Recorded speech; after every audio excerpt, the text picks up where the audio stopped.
¿Quién de nosotros no ha sentido nervios cuando tiene la necesidad de pararse ante un auditorio y comunicar una idea? ¿Quién no ha experimentado ese sentimiento de sentirse impotente, de no sentirse preparado o de pensar que no tenemos la capacidad de pararnos ante un grupo grande de personas y poder comunicar aquello que nosotros queremos decirle? Esto es un problema muy frecuente, es algo que pasa, que a todos nos ha pasado, que históricamente ha sucedido, pero es algo que podemos nosotros también vencer. Es algo que existe, pero que lo podemos nosotros pasar y que a través de una ciencia lo podemos vencer. ¿Cuál es esta ciencia? Esta ciencia es la oratoria. ¿Qué es la oratoria? La oratoria puede entenderse de dos formas. Puede entenderse como una ciencia y puede entenderse como un arte. La oratoria es el conjunto de conocimientos que nos dan a nosotros la pauta de cómo podemos nosotros comunicar de manera efectiva aquello que nosotros queremos decir. No solo hablar por hablar, porque hablar cualquiera puede hacerlo. Todos a una edad muy pequeña aprendemos cómo hablar, pero cómo expresar correctamente nuestras ideas es muy distinto. La oratoria se trata precisamente de tener la facultad de nosotros, a través de la construcción lógica de argumentos y de la consecución ordenada de ideas, poder llegar a persuadir, llegar a convencer o a vender una determinada idea. Es por eso que es muy importante que conozcamos diferentes áreas de la oratoria y esencialmente dentro de la práctica jurídica y dentro de la aplicación del derecho en la vida real, es que la oratoria forense cobra una importancia real. ¿Cuáles son las diferencias entre la oratoria forense y la oratoria como una ciencia en general? La oratoria como ciencia general se aplica a muchas áreas de la vida, en nuestra vida social, en las iglesias, en el mundo de las predicaciones religiosas, dentro de las personas que realizan discursos motivacionales. En todo esto se aplica la oratoria en general. Sin embargo, la oratoria forense se da dentro de los juzgados, se da en las oficinas jurídicas, se da cuando los fiscales, los jueces y los abogados tienen que argumentar de una manera sólida ante estas mismas personas y dentro de las partes en el proceso para llegar a un determinado fin. Es por eso que la diferencia clave entre la oratoria forense y la oratoria general es ese lugar en el cual se aplica, pero también quiénes lo aplican, si predicadores y motivadores o si lo aplican jueces, fiscales y abogados.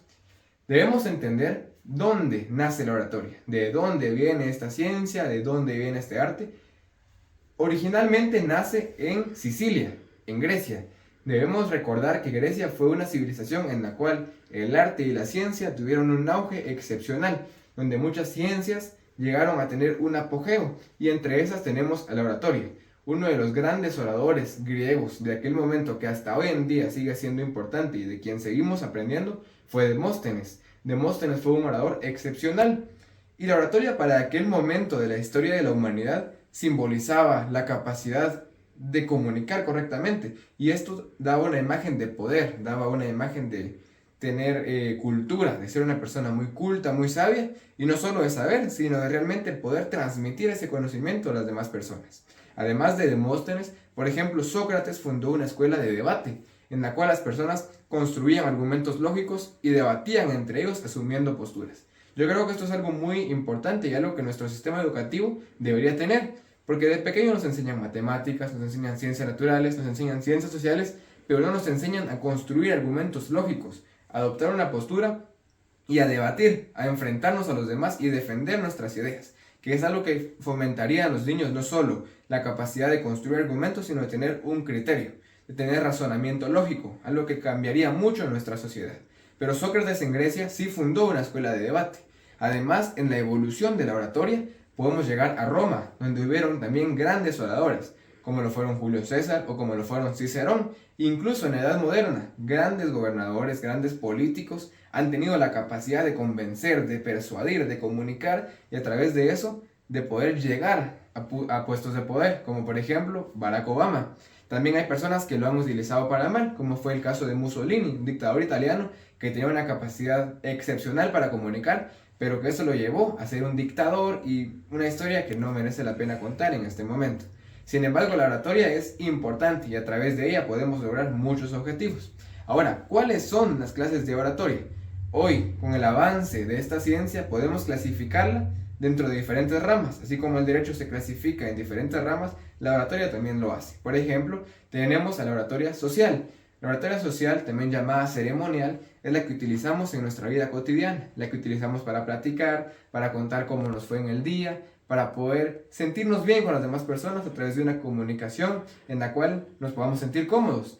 Adicional, tenemos también la oratoria aplicada a las escuelas, la oratoria pedagógica, que es la que utilizan los catedráticos para poder transmitir el conocimiento a sus estudiantes. Por eso esta oratoria debe ser clara y debe ser precisa para que el conocimiento pueda entenderse y pueda aplicarse a futuro.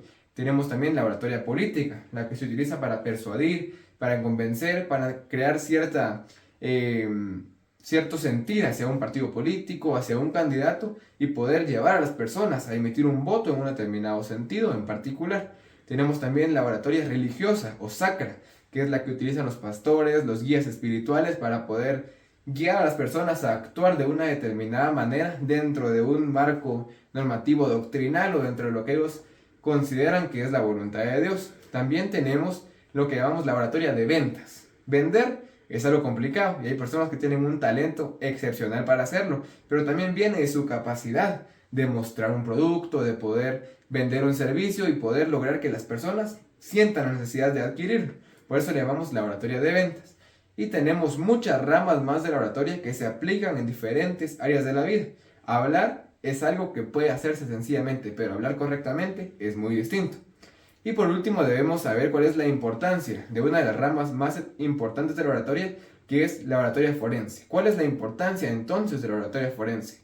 Debemos estar conscientes de que muchas veces, por ejemplo, en nuestro proceso penal guatemalteco, que tiene como principio fundamental la oralidad, la capacidad que el abogado defensor tenga de argumentar, de poder plantearle al juez una argumentación sólida, puede determinar incluso la libertad de una persona. En la doctrina sabemos que el proceso penal es en sí mismo una pena para el sindicado, porque estar en un proceso no es algo bonito, no es algo cómodo, y tener que comparecer en él de por sí ya es una pena.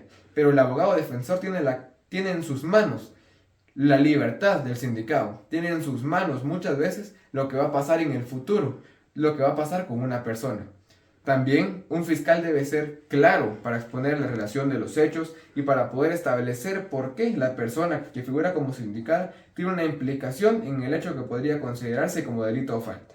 Entonces la importancia de la oratoria forense se resume y se muestra solo en algo tan pequeño como esto, que es de una importancia muy grande.